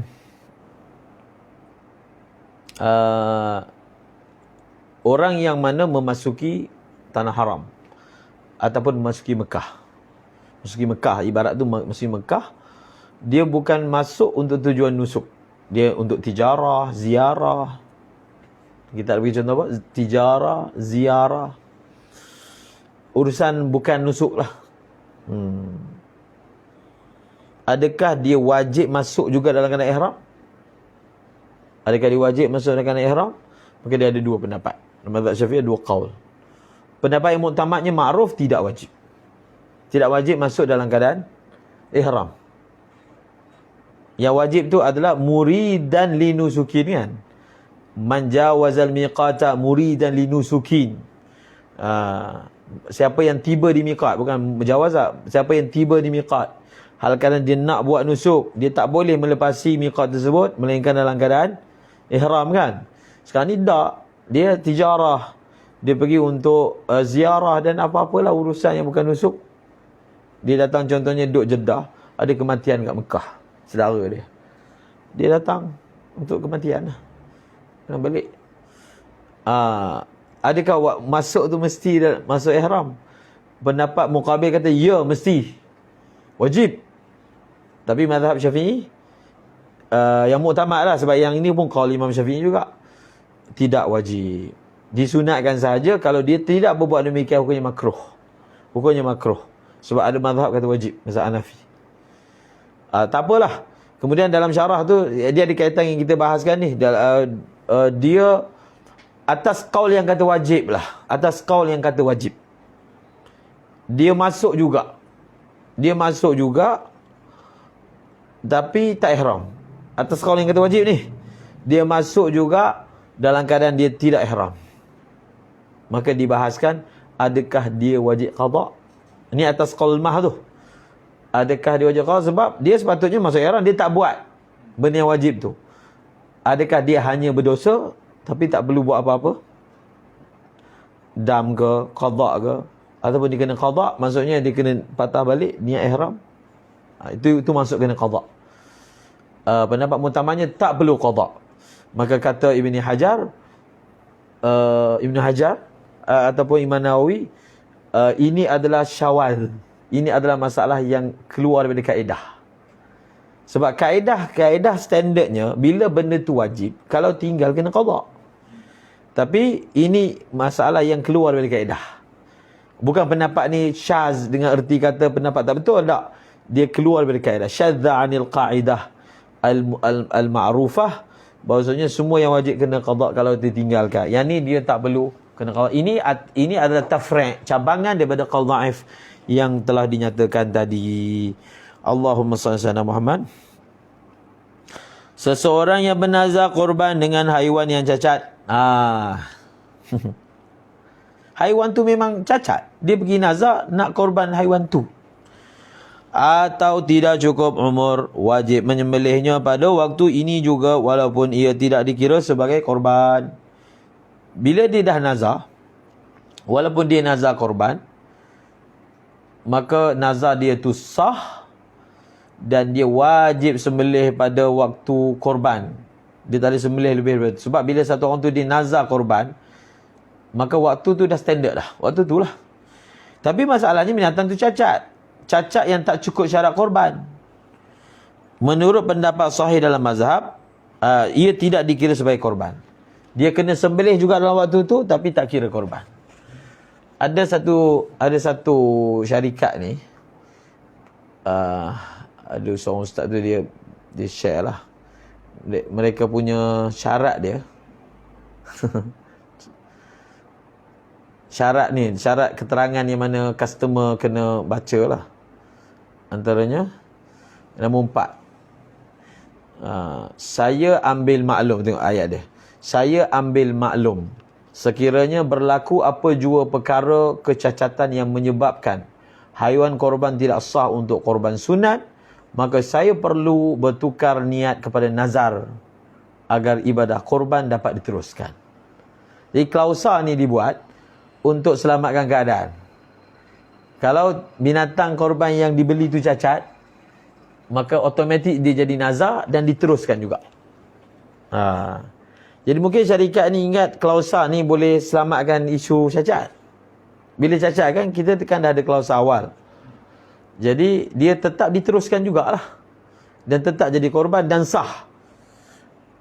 Dia kalau cacat ni, dia tak sah kalau benda tu bukan nazar. Kalau nazar tadi kan dia kata kena sembelih. Tapi tak tepat. Yang pertama, kalau binatang tu cacat, disembelih, dia tak jadi korban. Dia wajib kena sembelih tapi tetap bukan korban. Tak mencapai juga maksud peserta. Jadi keterangan diteruskan juga supaya jadi tak jadi korban. Bahkan dia jadi masalah kedua pula, binatang tu wajib disembelih. Sembelih. Itu yang pertama. Yang kedua, kalau nak buat nazar mu'allak, bukan macam ni lafaz dia. Ini bukan nazar ni. Dia kata, sekiranya berlaku apa jua perkara yang menyebabkan haiwan korban saya tidak sah untuk korban sunat, maka saya perlu bertukar. Bukan ayat dia macam tu. Kena buat ayat dia. Maka saya bernazar. Bukan saya perlu berbuat demikian. Dia belum lagi nazar. Kan ayat tu bukan ayat tanjis. Ayat melaksanakan secara ni. Itu yang masalah kedua kan. Dan yang ketiga masalah dia, pihak syarikat tak boleh letak klausa ni. Kalau tak, dia tak sahul lah. Kot lah. Cacat pun tak apa, kita ada klausa ni, dia jadi nazar, sembelih aja. Tak boleh kan? Apatah lagi kalau orang awam jahil tak faham benda ni. Gitulah. Maksudnya klausa tu tak boleh lah buat macam tu. Sebab dia akan mengurangkan rasa bertanggungjawab syarikat tu. Tak kisah cari cacat pun. Dan satu lagi tak boleh. Dia kalau ikut lafaz ni, kalau kita kata jadilah nazar ni, itu kalau cacat tu berlaku lepas beli. Syarikat tak boleh beli binatang cacat. Tak boleh. Kan? Dengan alasan ada klausa ni terus beli binatang cacat. Tak boleh. Sebab ini kalau datang kecacatan, maksud dah beli sempurna, baru datang cacat. Barulah. Kalau betul lafaznya jadilah nazar. Kalau kita nak cerita jadi tak jadi. Tetapi kalau dia beli terus cacat, maka dia tidak menepati spek permintaan. Kita buat akad dengan dia beli binatang korban. Maksudnya binatang itu bebas cacat. Kalau dia beli tidak cacat, binatang itu bukan kita punya. Kan? Kita ada hak untuk tolak. Jadi itu semua klausa yang tak tepatlah dibuat. Dan klausa tu tidak menyebelahi customer. Menurut pendapat sahih dalam mazhab, binatang hadiyu yang dibawa untuk disembelih di Mekah, maka sembelihannya sama. Ini masalah hadiyu lah. Hadiyu ni binatang orang bawa dari negara dia, niat nak sembelih dekat Mekah kan. Masa buat haji bawa dah hadiyu. Yang ni sama. Dia sama dengan cerita korban ni dari segi dia hendaklah disembelih dalam waktu korban juga. Walaupun dia binatang bukan udhiyah. Okey. Kita sampai pukul apa ni? Untuk sesi ni? 12.30? Macam baru ya. Dah 12.30 dah. 12.45 lah. Binatang. Okey. Jenis-jenis binatang korban. Kata pengarang rahimahullah, wala tajuzu illa bi ibilin aw baqarin aw ghanamin, dan tidak boleh berkorban kecuali dengan unta atau lembu atau kambing sahaja. Okey. Ini jenis binatang pula. Dalam beribadah kita dituntut supaya mengikuti pedoman Rasulullah. Begitu juga halnya dengan korban. Hendaklah binatang yang dikorbankan itu dari jenis binatang yang ditunjukkan dari sunnah Rasulullah, iaitu binatang ternakan, al-an'am, seperti unta, kambing. Kambing kibas, kambing apa benda, kambing biasa ke, kambing sapi ikutlah. Kambing biri-biri ke, sapi, lembu dan kerbau. Firman Allah SWT ayat ini diulang lagi. وَلِكُلِّ أُمَّةٍ جَعَلْنَا مَنْسَكًا لِيَذْكُرُوا اسْمَ اللَّهِ عَلَى مَا رَزَقَهُم مِّن بَهِيمَةِ الْأَنْعَامِ فإلهكم إله واحد فله أسلموا وبشر المخبتين. Maksudnya, dan bagi setiap umat kami syariatkan ibadah menyembelih kurban atau lain-lainnya, supaya mereka menyebut nama Allah sebagai bersyukur akan pengurniaannya kepada mereka. Binatang-binatang ternakan yang disembelih itu, kurniaan tu apa? Binatang tu lah. Surah Al-Hajj ayat 34. Ijma' ulama' bahawa Rasulullah SAW dan para sahabat tidak pernah berkorban dengan binatang selain jenis an'am. An'am ialah binatang ternakan yang wajib dikeluarkan zakat apabila mencukupi nisabnya. Oleh kerana korban adalah ibadah yang berkaitan dengan binatang, maka dikhususkan dengan al-an'am, binatang ternak yang mudah diperolehi, sebagaimana zakat yang berhubung kait dengan binatang dikhususkan juga dengan jenis yang sama. Dia macam kiaskan jugalah. Kita akan tengok ada beberapa masalah. Konsep binatang korban ni macam konsep zakat. Dia sama segi apa? Apa dia punya jami' tu, penghubung antara zakat dengan binatang korban. Segi apa? Dia adalah binatang ibadah. Daripada kias itulah, dalam mazhab Syafi'i, binatang korban ni tak boleh diberi pada orang kafir. Sama macam binatang zakat kan. Binatang zakat boleh tak bagi orang kafir? Tak boleh. Zakat. Maka ibadah korban ini, binatang korban ini juga adalah binatang ibadah. Tak boleh bagi pada orang kafir. Akan ada perbahasannya. Tidak sah berkorban dengan binatang selain anam seperti kuda dan rusa walaupun ia telah diternak. Maksudnya walaupun rusa tu rusa bukan liar. Itu yang dimaksudkan diternak tu. Rusa belah bukan liar. Rusa lagi mahal. Mungkin ada orang kias. Itu kita apa tadi? Kita sebut awal-awal tadi. Kena faham ibadah korban ni dia adalah ibadah. Ta'abud. Jadi dia tak boleh nak main kias lah. Oh, rusa lagi bagus. Kan? Lagi mahal. Orang dah biasa kan lembu. No, kan rusa pula. Contoh. Tak ada. Dia ta'abud an'am. Kan? Rusa bukan an'am. Bila orang Arab sebut an'am, dia tak merujuk pada binatang-binatang. Quran sebut mim bahimatil an'am. Itu ayat dia. Maka mim bahimatil an'am, 3 tu lah binatang itu. Tempat kita tak ada unta, tinggal lagi 2. Masyhur ni, masalah ni masyhur. Dikatakan, perhatian nombor 29. Dikatakan bahawa Ibnu Abbas radhiyallahu anhuma berpendapat boleh berkorban dengan ayam dan itik. Namun tidak harus bertaklid dengannya. Ini kata Imam Syarqawi kata. Tak boleh pakai pandangan ni. Namun tidak harus bertaklid dengannya kerana pendapat itu tidak dinakalkan kepada kita dengan jelas dan tawatur. Maka boleh jadi ia pendapat yang bersyarat dengan syarat-syarat tertentu yang tidak sampai kepada kita syarat-syarat tersebut. Kalau kita tengok dalam Baijuri, beliau nukil daripada guru beliau, kalau tak silap, Muhammad Fadali, mengatakan, sesiapa yang tak mampu nak buat korban, maka dia taklidlah mazhab Ibn Abbas. Itu Baijuri tu. Tapi Imam Syarqawi lain. Imam Syarqawi kata tak boleh taklid. Tak boleh taklid pandangan ini kerana nukilan pandangan ini tidak sampai secara yang boleh ditaklid lah. Dan saya pernah semak pendapat ni, tidak sah nisbahnya pandangan ni kepada Ibn Abbas. Tidak sah. Orang sebut je. Tapi kalau kita perhatikan betul-betul, tidak sah nisbahnya kepada Ibn Abbas. Sebab kalau nak taklid sesuatu mazhab, kena sabit dulu nisbah. Sebab kita taklid. Jadi, bila kesahihan nisbah kepada beliau tidak sabit, maka tidak boleh mengamalkannya. Taklid pada ketika itu tidak sah. Sebab syurutut taklid ni antaranya, sah nisbah qaul itu kepada muqallad. Kalau tak sah nisbah, tak boleh taklid. Kalau tak, kita tak, kecuali kalau kita berhujangan dalil kan. Kerbau. Kerbau macam mana? Kerbau termasuk dalam keluarga lembu, maka sah berkorban dengannya. Jelas. Haiwan kacukan antara haiwan. Ini masalah kacuk pula. Haiwan kacukan antara haiwan korban dan bukan haiwan korban seperti kacukan kijang dan kambing. Kibing. Atau kamjang. Tidak sah dijadikan korban. Dia kaedah bercampur kan. Dia dalam ada nazam daripada Imam Sayuti, masalah farak. Kita sebut sikit kat sini, masalah farak kan. Masalah anak. Kalau dalam bab agama budak ni agama apa, kita tengok agama yang paling tinggi antara ibu dan ayah dia. Kalau ibu dia tu agama Nasrani, ayah dia tu agama Majusi, maka anak ni kira Nasrani.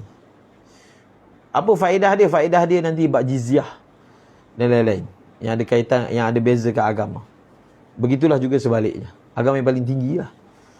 Kalau ibu dia orang Kristian, ahli kitab, ayah dia orang Islam, agama budak tu Islam. Okey? Begitu. Kalau ibu dia Islam, ayah dia Kristian, agama apa? Agama apa agak-agak? Tak. Sebab perkahwinan tu tak sah. Itu bukan ayah dia. Itu bukan ayah dia. Dia ikut agama siapa? Pak Yah juga ikut agama siapa? Perkahwinan tu tak sah kan? Tak sah, dia ikut agama ibu dia. Betul lah, Islam lah. Dia tak ada dua agama. Contohlah ayah dia tu Islam, ibu dia tu Hindu. Kan? Kepada anak. Jadi perkahwinan tu bila tak sah, yang tu bukan ayah dia. Dia kira ada satu, dia ibu. So dia akan ikut agama ibu dia. Kan? Ibu dia apa? Hindu lah. Sebab itu bukan ayah dia. Segi syarak kan. Ini kalau memang ayah sabit. Ini tak sabit. Kalau, okey, itu masalah agama. Kalau nasab pula. Kalau segi nasab, kita akan ikut nasab ayah. Ini bab nasab pula. Fiqh nasab kan. Ayah dia Arab, ibu dia Jawa, dia kira Arab. Ayah dia Jawa, ibunya Arab, dia dikira Jawa. Kan? Ayahnya Jawa, ibunya Ahlul Bait, dia dikira Jawa. Segi nasab lah. Nanti dia bila nak guna ni masalah kufu kahwin tu. Sebab dia kan kira nasab. Di situ akan dipakai benda ni. Habis. Kemudian masalah najis pula. Binatang yang bernajis bercampur dengan binatang yang tak bernajis, kacuk, keluar anak. Mughalazah campur tidak mughalazah, maka dia akan ambil taghliz. Kita akan guna kaedah berat. Maksudnya kita akan hukum anak itu sebagai najis. Kambing campur dengan anjing, maka anak ni mughalazah. Kalau bab najis dihukum yang mughalazah. Bab zakat pula, dia bela binatang kacukan daripada binatang yang zakawi dengan binatang yang bukan zakawi. Binatang yang wajib zakat dengan binatang yang tak wajib zakat. Banyak binatang tu. Kambing dengan rusa contohnya. Jadi wajib tak zakat pada anak tu. Bilangan 40. Tak wajib. Sebab al-aslu fil asya' tak ada zakat. Maka oleh kerana bercampur antara binatang yang wajib zakat dengan tak wajib zakat, maka kita kira tak wajib zakat. Jadi sama juga korban ni. Binatang korban dengan binatang tak boleh korban, kita kira tak boleh korban. Binatang tu tak sah korban dengan binatang kacuk. Tak kisahlah ayah dia ke ibu dia ke, daripada binatang yang boleh korban, tetap tidak boleh korban. Okey, habis. Bagaimana pula kalau kacukan itu antara binatang korban? Lembu kacuk dengan unta. Lembu kacuk dengan kambing. Contoh. Haiwan kacukan antara jenis-jenis haiwan korban seperti kambing dan lembu, atau biri-biri dan kambing biasa dan seumpamanya, hukumnya sah dibuat korban. Boleh. Itu memang boleh lah, sebab dua-dua boleh korban kan. Okey, umur nak kira macam mana? Unta kan 5 tahun. Lembu 2 tahun.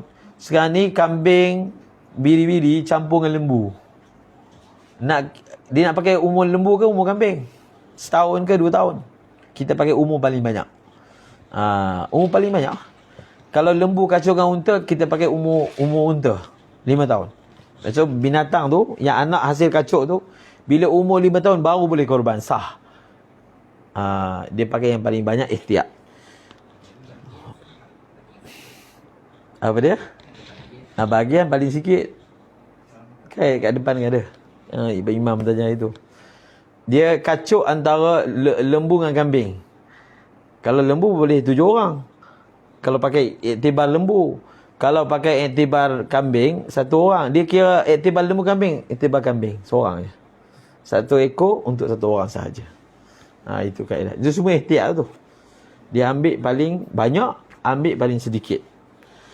Maka kelahiran antara biri-biri dengan kambing biasa umur yang dikira adalah 2 tahun. Biri-biri campur kambing biasa. Biri-biri setahun, kambing biasa 2 tahun. Kita ambil 2 tahun.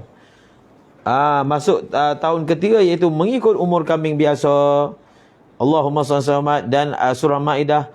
Dan ceritakanlah, ini surah Maidah, watlu alaihim naba abnai adam bil haqqi idh qarraba qurbanan fatuqbila min ahadihima walam yutaqabbal min al-akhar qala innama yataqabbalu Allahu minal muttaqin. Ini kisah Qabil Habil yang diabadikan dalam Quran surah Al-Maidah ayat 27. Boleh baca terjemahannya. Daripada sinilah ada perkataan qurban tu. Idh qarraba qurbanan, ketika kedua mereka mempersembahkan sesuatu untuk mendekatkan diri dengan Allah. Korban dalam ayat ni bukan maksudnya lembu kambing tak. Masing-masing ada dia punya bagi kan. Ada ni bagi tanaman, ni bagi binatang. Tapi kedua-duanya itu dipanggil korban sebab korban ni dalam bahasa Arab apa sahaja perkara yang mendekatkan diri dengan Allah. Korban lah. Cuma dalam bahasa Melayu dia lebih sinonim dengan inilah korban hari raya, korban udhiyah. Okey, umur ni senangnya masalah umur ni. Baca sekali lalu. Wa aqallu sinni fil ibli 5 sinina wa dakhala fi sadisati wa fil baqari wal ma'izi sanatani wa dakhala fi salisah wa fil dhani sanatun wa dakhala fi saniyah. Sekurang-kurang umurnya binatang korban 5 tahun masuk tahun ke-6 bagi unta, 2 tahun masuk tahun ke-3 bagi lembu, dan kambing 1 tahun masuk tahun ke-2 bagi domba biri-biri. Tidak sah berkorban kecuali dengan binatang korban yang telah cukup umurnya. Umur binatang yang telah dikorban adalah seperti berikut. Tengok. Unta umur 5 tahun genap dan lebih. Lembu dan kerbau 2 tahun dan lebih. Kibas atau biri-biri berumur genap 1 tahun dan lebih. Kambing biasa berumur genap 2 tahun dan lebih. Kacukan unta dan lembu berumur genap 5 tahun dan lebih. Kacukan kambing 1 air. Dan biri-biri atau lembu dan kambing berumur genap 2 tahun dan lebih. Ini jelas umur ni penting ni. Macam mana kita nak tahu umur binatang? Mana ada surat beranak? Kan? Ada tak surat beranak? Tak ada. Bila kita sebut umur ni, pihak yang menjadi wakil kena pastikan, akan diterangkan lah. Kena betul-betul pastikan cukup umur. Orang yang jual pula, dia dapat amanah orang nak beli binatang korban. Dia tak boleh tipu. Dia tak boleh nak tipu, jelas kan? Dia, orang buat tempahan dengan dia adalah binatang korban. Dia bagi tak cukup umur dan dia dakwa cukup umur. Itu memang semua adalah pendapatan yang tidak halal. Dalam sebuah hadis Rasulullah sallallahu alaihi wasallam bersabda, la tazbahu illa musinnatan illa an ya'sura alaikum fatazbahu jaza'atan min adh-dhani. Janganlah kamu menyembelih melainkan yang telah musinnah, kecuali jika susah kamu memperolehinya, maka sembelihlah biri-biri yang setahun umurnya. Para ulama berpendapat, apa maksud musinnah dalam hadis? Musinnah pada hadis tersebut bermaksud yang telah cukup umur mengikut jumlah tahun yang telah ditetapkan seperti yang telah ditunjukkan dalam jadual yang lalu. Ia adalah umur baligh bagi haiwan-haiwan tersebut. Kebiasaannya umur haiwan-haiwan ini juga boleh diketahui dengan melihat giginya, iaitu melihat gigi susunya telah tanggal atau diistilahkan sebagai salin gigi. Dia punya gigi kan macam budak-budak. Cuba tengok. Gigi kita ni gigi salin. Masa gigi kecil, gigi sebelum salin ni kan kecil. Gigi besar kan lain. Binatang pun macam tu. Sama ada gigi dia memang tak ada, tak salin lagi tapi dah tanggal, ataupun dah salin. Dia gigi salin tu dia menonjol lagi. Lihatlah gambarnya dalam Google. Okey.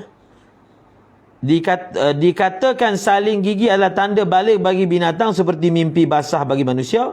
Manakala hitungan tahun tertentu pula adalah perkiraan balik dari segi umur matang. Maksudnya manusia kan balik, kalau lelaki, dia balik dengan 2. Yang pertama, mimpi basah. Yang kedua, umur cukup 15. Salah satu. Maksudnya apa? Kalau budak ni, dia mimpi basah, belum lagi umur 15. Maksudnya keluar air mani. Maka dia dah balik, walaupun belum cukup 15. Ataupun dia umur dah 15 tapi tak pernah mimpi basah, dia pun dah balik. Sama juga binatang. Dia belum cukup setahun biri-biri tapi dah tanggal gigi, dah boleh korban. Dah cukup setahun tapi belum tanggal gigi pun dah boleh korban. Salah satu.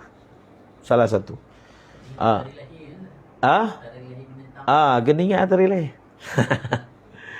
Tak adalah, kena tahu lahir dia ataupun tengoklah dia tengok gigi je.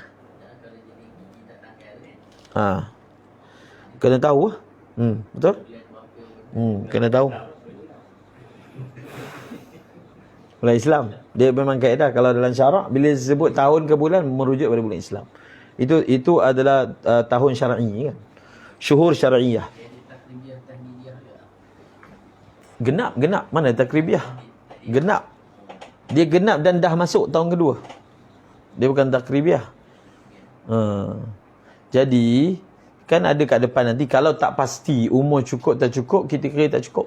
Kerana asalnya umur tak cukup. Asalnya umur cukup ke umur tak cukup? Asal tak cukup dulu baru jadi cukup kan.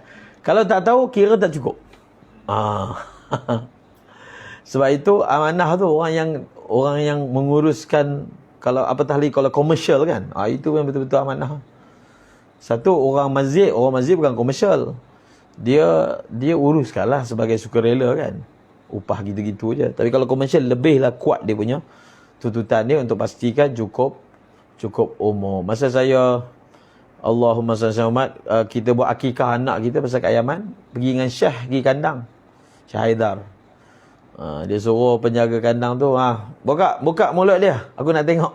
Nak gigi. Jadi knowledge ni pun perlu diajar kan. Kadang orang yang AJK tu dia tak ada knowledge ni, dia beli dia percaya sepenuhnya kepada pihak penjual.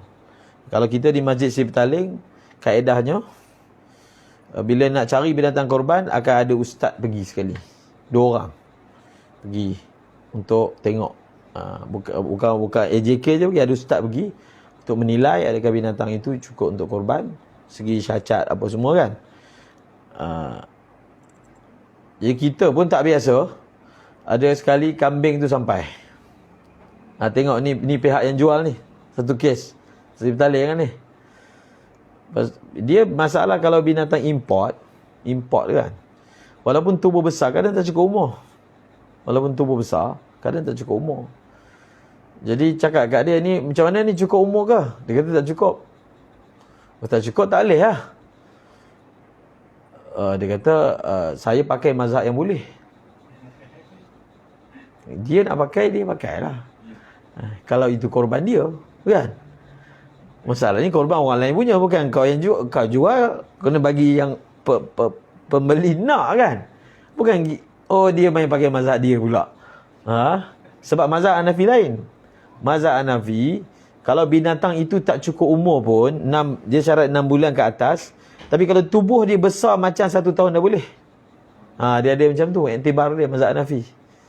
Tapi syarat 6 bulan, tubuh dia nampak macam setahun. Banyak. Itu pun sudah memadai. So, dia kalau kambing-kambing import ni, mungkin boleh dapat lah syarat tu. Tapi, dalam muamalah ni, dia bergantung kepada i'tiqad peserta. I'tiqad dia macam mazhab Syafi'i kan. Kalau kita nak ajar dia i'tiqad lain, terpulang lah. Tapi asalnya, peserta kita adalah bermazhab Syafi'i. So, kena patuhi syarat-syaratnya. Itu yang pertama. Yang kedua, kita nak check lah. Kita dalam buku je teori, kita pun tak tahu macam mana kambing tu. Jadi check, ni kambing ni dah cukup umur. Sebab apa? Sebab kambing tu dia punya gigi atas semua tak ada tangkal. Gusi je ada. Lepas tu saya confirmkan dengan satu orang, dia ni memang pakar kambing lah. Dia ambil sub saya masa pergi Afrika baru ni. Dia memang pakar. Dia punya tesis dia, PhD, vaksin kambing. Vaksin untuk kambing. Penyakit kambing tu ada vaksin kan? Tesis. Dia kata saya belajar tentang kambing mengawan ni 4 bulan. Belajar telur kambing. Belajar telur kambing tu 4 bulan. Dan dibuat uji kaji. Macam mana mengawalnya kambing. Letak kambing betina kat depan, lepaskan satu kambing. Tengok dia punya pergi berapa rancak dia punya gairah tu. Ditulis. Dia punya. Kata kita nak belajar tentang telur kambing 4 bulan. Ni nak belajar iman tak perlu 4 bulan ke? Memang tak boleh. Itu ayat dia. Nak belajar telur kambing ke? 4 bulan bagi khusus. Specialist sahabat kambing. Jadi apa ni, gigi rupanya kambing memang tak ada gigi atas. Tengok gambar tu, kambing atas ni tak ada gigi. Dia bawah ni. Jadi kita tak tahu, oh ni betul ni, bukan depannya tangga, habis semua tak ada gigi. Memang kami tak ada gigi atas. Ustaz, kami mana ada gigi atas, bawah je. Itulah ceritanya. Kita teori, tak ada praktikal kan. Dia orang yang bela kambing tu dia lebih praktikal. Jadi itu gabungkan antara praktikal, iaitu kena turun padang lah, tengok sendiri macam mana. Tambahan, tidak sah haiwan yang tidak cukup umur walaupun sainya besar berat. Ini sekali kita ingatkan, dia ta'abud. Sebab ada dah bunyi suara macam tu. Isunya kan agih daging. Pakai makosid ni. Daging, bila banyak daging, lagi banyak orang boleh makan. Tak kisahlah umur macam mana. Kita kata tak, ta'abud. Nabi sebut umur tu penting. Umur adalah penting, kan? Bila ada umur adalah penting. Musinnah Nabi kata. Itu hadis tu. La tasbahu. Apa lagi? Ibarat hadis tu hasar lagi. Jangan melainkan. Itu kan hasar. Kalau dalam terjemahan yang lain, hanya senya kamu boleh sembelih yang musinnah. Illa dengan nafi kan. Tidak sah korban jika tidak pasti. Ini tadi. Adakah haiwan tersebut sudah cukup umur ataupun tidak? Yang ketiga, penjual haiwan wajib beramanah ketika menyatakan umur haiwan jualannya. Yang seterusnya, penjual wajib menukar atau mengganti haiwan yang tidak cukup umur jika diminta oleh pembeli kerana akad jual beli dan tawaran penjual adalah haiwan korban. Menipu haiwan korban adalah haram kerana menganiaya orang lain dan mengambil haknya dengan cara yang batil. Yang keakhir, wajib ke atas pihak yang diwakilkan membeli haiwan korban seperti AJK Masjid, NGO dan seumpamanya memastikan umur haiwan menepati umur sah. Dia ada isu bila kita select binatang korban kat kandang ni. Kita dah tentu kita nak ni. Boleh tak penjual tu dia masa hantar, dia hantar yang lain? Walaupun cukup spek. Tak boleh. Sebab bila orang beli dan tentukan yang ini, yang tu lah kita kena bagi. Orang tu beli yang tu. Mana boleh kita boleh tukar yang lain? Kecuali kalau ada persetujuan. Itu cerita lain. Ini kadang tasahul berlaku. Ada kata kambing kan. Bukan masalah kambing, ini muamalat. Sebab itu dalam masalah ibadah korban, khususnya yang melibatkan komersial, dia kena faham. Di situ ada masalah pertama, bagi makan. Yang kedua, ibadah. Yang ketiga, muamalat. Jadi untuk selesaikan masalah tu, kena ada 3 ilmu ni. Muamalat tu. Boleh ke? Dia tukar, kan sah. Dia kata macam, mungkin dia akan fikir secara logik je. Alah, binatang yang saya tukar ni kan cukup umur. Memang cukup umur. Tapi itu isu korban. Isu muamalat dah cerita lain pula. Oleh kerana dia beli, dia select, dia beli tu. Dia membeli yang tu. Saya nak ni. Maka yang mana orang tu beli, yang tu lah kita kena hantar. Mana boleh kita hantar yang lain walaupun cukup. Itu masalah kak. Itu kan akan berlaku gharar. Itu kan akan berlaku tanazu', munaza'ah, berlaku balah. Itu pun satu perkara kak. Dia banyak masalah muamalat. Contohnya berlaku kat Sri Taling tu. Dia hantar dekat surau kat surau Zun N tu lah. Seekor kambing mati. Mati kan. Seekor kambing tu mati. Dia hantar tu waktu orang tak ada. Jadi dia turunkan sendiri, dia tambah lah. Sepatutnya panggil kan. Itu masalah teknik pengurusan lah. Entah macam mana kambing tu, tak tahu dia mati tu, mungkin dia tambat dekat macam ada jurang sikit, jatuh, mati. Okey, mati. So dia masalah muamalat. Masalah muamalatnya macam mana? Okey, pihak Sekarang ni ada 3 pihak. Pihak peserta, pihak AJK dan juga pihak syarikat. Okey, sekarang ni macam mana tu? Mati tu kena ganti ke tak kena ganti? Mati tu kena ganti ke tak? Dia punya kaedah dalam fiqah, barang jualan adalah dalam dhaman, di bawah dhaman penjual selagi belum serah. Selagi dalam tangan penjual, walaupun dah bayar duit tapi belum serah, segala apa yang berlaku pada barang itu hendaklah dijamin oleh penjual. So sekarang ni dia tak serah lagi sebab dia yang tambah kat situ. Dia bukan pas kat tangan, kan? Maka ada AJK mencadangkan. Itu kadang AJK dia tak tanya ustaz kan, dia fikir sendiri lah. Okey, kita buat macam ni lah. Kita bayar separuh. Masjid bayar separuh kepada peserta lah. Ganti. Pakai duit masjid. Pakai duit surau kan. Dia bukan macam tu cara dia kan. Syarikat tu lah. Syarikat tu kena tanggung penuh. Sebab apa? Belum berlaku dhaman. So kalau berlaku apa-apa dia yang betul tak? Kalau dia dah pas kat kita, dengan izin kita. Dia syarat dia qaubat tu kena ada izin apa semua kan. Ni main letak je macam tu. Lepas tu tengok esok ada kambing. Itu belum qaubat lagi. Belum qaubat berlaku walaupun diletak kat permis kita. Kan? So syarikat tu lah kena ganti. Full ganti. Mana separuh? Full binatang tu mati, so ganti yang lain tanpa ada bayaran. Itu contoh masail yang berkait terbit kan. Sebab bila melibatkan komersial, so dia bukan cerita masalah, itu bukan hukum korban tu. Itu hukum jual beli secara umum.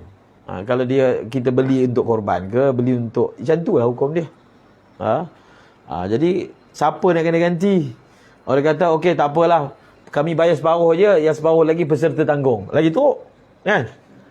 Oh, peserta tanggung kenapa pula? Peserta dapat balik separuh je. Betul ke cara macam tu? Padahal itu semua atau dhaman pihak pengurusan kan. Itu masail ke? Berkongsi binatang korban. Dah pukul 12.45. Macam mana Ustaz? Boleh dah?